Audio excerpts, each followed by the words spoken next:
میں آج یہاں پر ایک تو آپ کو خراج تحسین پیش کرنے کے لیے موجود ہوں، دوسرا آپ کے اس تاریخی کردار کو سامنے رکھتے ہوئے ہم لوگوں نے، ہم مردوں نے کچھ مستقبل کی توقعات بھی آپ سے لگا لی ہیں۔ تو اپنی توقعات اور آپ کے ماضی کے کردار کو سامنے رکھتے ہوئے آج میں چند گزارشات کرنا چاہوں گا، اجازت ہے؟ مانا کہ زمانہ بدل گیا، انداز بدل گئے، اطوار بدل گئے، ڈھنگ بدل گئے، مسائل بدل گئے، وسائل بدل گئے، مگر آج بھی گھر کا وہ بنیادی رکن جو نسل نو کی تربیت کرتا ہے، جو ان کی اقدار کی نگہبانی کرتا ہے، جو انہیں پرورش چڑھاتا ہے، جو انہیں معاشرے کا مفید مسلم شہری بناتا ہے، وہ فرد ایک ہی ہے جس کا نام ہے خاتون، آپ ہی ہے نا؟ تو دیکھنے کی بات یہ ہے کہ آج ہم سیرت کانفرنس کر رہے ہیں، ہم اپنے گھروں میں بھی اس دور کی برکتیں سمیٹنا چاہتے ہیں، تو دیکھنا یہ ہے کہ کیا ہم اپنا کردار صحیح طرح سے ادا کر رہے ہیں کہ نہیں۔ جانچنے کے کئی پیمانے ہو سکتے ہیں، مگر میں صرف چند سوال، دو چار سوال آپ کے سامنے رکھتا ہوں، مجھے نہیں، خود کو اس کا جواب دیجئے، آپ کو اندازہ ہو جائے گا کہ ہم اپنا کردار کتنے اچھے طریقے سے نبھا رہی ہیں یا اس میں امپروومنٹ کی ضرورت ہے۔ کئی سوال ہو سکتے ہیں، لیکن آغاز سب سے بنیادی سوال سے کرتا ہوں۔ آپ میں سے بہت سی خواتین بچوں والیاں ہیں، سوال یہ ہے کہ صبح اپنے بچوں کو سکول جانے کے لیے اٹھاتی ہیں یا نماز پڑھنے کے لیے اٹھاتی ہیں؟ رات کو جب بچے کو جلدی سونے کے لیے کہتی ہیں تو اس کے ذہن میں کیا فکرہ ڈالتی ہیں؟ جلدی سو جاؤ صبح سکول جانا ہے، یا سو جاؤ صبح نماز پڑھنی ہے؟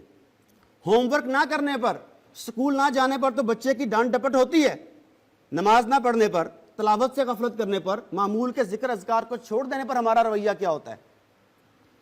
مجھے نہ بتائیے، خود سے پوچھئے، اپنے آس پاس کے لوگوں سے پوچھئے۔ آپ تو ماشاءاللہ پہلے سے اس پلیٹ فارم پر اس جذبے کے ساتھ منسلک ہیں، لیکن آس پاس بھی دیکھیے کہ ہو کیا رہا ہے۔ اگلا سوال جو میں آپ سے کرنے جا رہا ہوں وہ انتہائی اہم ہے، اور جس جگہ پر میں نے یہ سوال اٹھایا اس کے بعد مجھے پاکستان کے کارپوریٹ سیکٹر سے منع کیا گیا کہ یار ایسی باتیں نہ کرو، کاروبار خراب ہوتا ہے، لیکن مجھے ہے حکم اعظم۔ اگلا سوال ہے لباس کے بارے میں۔ لباس ہماری شخصیت کا آئینہ ہوتا ہے، یہ بتاتا ہے کہ ہمارے ذہن میں کیا چل رہا ہے، یہ بتاتا ہے ہم کرنا کیا چاہتے ہیں۔ میرا اس سوال یہ ہے کہ جو آپ کے گھر میں چھوٹی بچیاں ہیں، آپ انہیں کون سا لباس پہناتی ہیں؟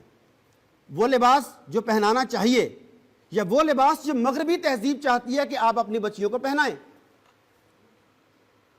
یہ ٹائٹس، شارٹ سکرٹس، ڈیپ نیک گلے والے فراک، ہاف سلیو یا سلیو لیس فراکس، یہ بازو، مجھے بتائیے یہ سب کس چیز کی عکاسی کرتے ہیں؟ ہم اپنی بچیوں کو یہ لباس پہنا کر مستقبل میں ان سے کیا چاہتے ہیں؟ مستقبل میں کس طرح کا کیریکٹر ان میں انجیکٹ کرنا چاہتے ہیں؟ یاد رکھیے، آج کی چھوٹی سی غلطی کل کسی بہت بڑے المیہ کو جنم دے سکتی ہے، آپ کو آج احتیاط کرنا ہوگی۔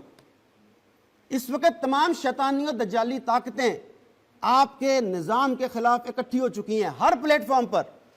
اس کی کئی مثالیں دے سکتا ہوں، ایک چھوٹی سی مثال آپ سے متعلقہ دیتا ہوں۔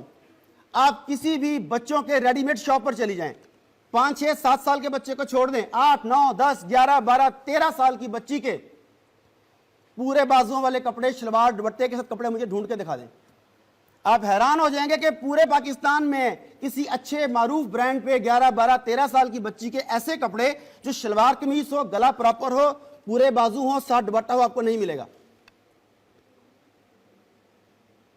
آپ کیا کریں گے؟ اب آپ دل میں سے، ہم میں سے کچھ لوگ کہتے ہیں کہ بھئی چل ہی یہی رہا ہے، اس وقت فیشن یہ ہے، سبھی یہی پہنتے ہیں، تو میں کیا کروں؟ کیا یہ جواز کافی ہے؟ اگر سب کنویں میں چھلانگ مار دیں تو کیا ہم چھلانگ مار دیں گے؟ اگر سب اپنے بچوں کو زہر دینا شروع کر دیں تو کیا ہم انہیں زہر دینا شروع کر دیں گے؟ تو جب آپ کے اندر سے یہ آواز نہیں کی آتی ہے، ضمیر بولتا ہے، تو ہم میں سے کچھ لوگ خود کو یہ کہہ کے تسلی دیتے ہیں کہ ابھی تو بچی ہے، حالانکہ پتہ آپ کو بھی ہے کہ وہ بچی نہیں ہے۔ اگر آپ کی نظر میں بچی ہے بھی تو دنیا کی نظر میں نہیں ہے۔ اگر ایسا ہوتا تو زینب جیسے پھول کو مسئلہ نہ جاتا۔ سوچئے ہم کیا کر رہے ہیں۔ چلیں مانا وہ بچی ہوگی، آپ کا فیصلہ ہے، ٹھیک ہوگا۔ ہم ذرا بڑی خواتین کے کپڑوں کی طرف آ جاتے ہیں۔ اگر میں کوئی تلخ بات کہہ دوں تو میں پہلے سے معذرت چاہتا ہوں، مخاطب در حقیقت آپ نہیں، پورے پاکستان کی خواتین ہیں۔ پاکستان کے معروف سے معروف، اچھے سے اچھے، مہنگے سے مہنگے برانڈ کا کپڑا اٹھا کر خود سے پوچھیں کہ یہ کپڑا سطر پوشی کے لیے استعمال ہوتا ہے یا یہ سی تھرو کلوتھ ہے جس کے آر پار دیکھا جا سکتا ہے. ایک تجربہ کیجئے, میری ریکویسٹ ہے آپ سے, اور میرے ساتھ جو یہاں پہ چند مرد حضرات جو موجود ہیں ان سے بھی ریکویسٹ کروں گا کہ ضرور یہ تجربہ کیجئے گا. کسی بھی معروف لان یا کاٹن خواتین کو اس کپڑے کو ہاتھ میں پکڑیے اور روشنی میں لے جائیے. اس کے بعد دیکھیے کہ کیا اس کپڑے میں سے آپ کا ہاتھ اور ہاتھ کی حرکات نظر آتی ہیں یا نہیں. مجھے 100% یقین ہے کہ یہ تجربہ کیے بغیر آپ سب کو اس کا جواب معلوم ہے کہ کیا اس کا جواب ہے. سوچئے یہ برانڈز کب تک ہماری عزت, غیرت, حمیت اور حیا کا جنازہ نکالتے رہیں گے اور ہم آنکھیں بند کرتے رہیں گے؟ کب تک؟ ایسے کپڑے دیکھ کے گھر میں موجود شوہر, باپ, بھائی, بیٹا تو نظریں جھکا لیں گے, باہر والے نظریں نہیں جھکاتے. کئی دفعہ کسی مرد کی غیرت جاگتی ہے, وہ اپنی بیگم سے کہنا چاہتا ہے کہ یہ کپڑے نہ پہنو. جیسے ہی سوچتا ہے اس کے ذہن میں دوسری آواز ابھرتی ہے کہ تیری ماں اور بیٹی بھی تو اور بہن بھی تو یہی کپڑے پہن رہی ہے. کیا چوائس ختم ہو گئی ہے ہمارے پاس؟ اور صورتحال کو اس نہج پر پہنچانے میں, اس سطح پر لانے میں ایک بہت اہم کردار آپ کی میڈیا انڈسٹری کا ہے, جنہوں نے اپنے ڈراموں کے ذریعے مغرب کی اور ہندو کی وہ تہذیب ہمارے کلچر میں انجیکٹ کر دی جو بے حیائی اور فحاشی پر مشتمل ہے. کیا آپ جانتے ہیں کہ پاکستان میں طلاق کی بڑھتی ہوئی شرح کی وجہ کیا ہے؟ ٹی وی پر دکھائے جانے والے ڈرامے. کیا آپ جانتے ہیں کہ پاکستان میں رشتوں پر سے اعتماد کیوں اٹھتا جا رہا ہے؟ یہ ڈرامے.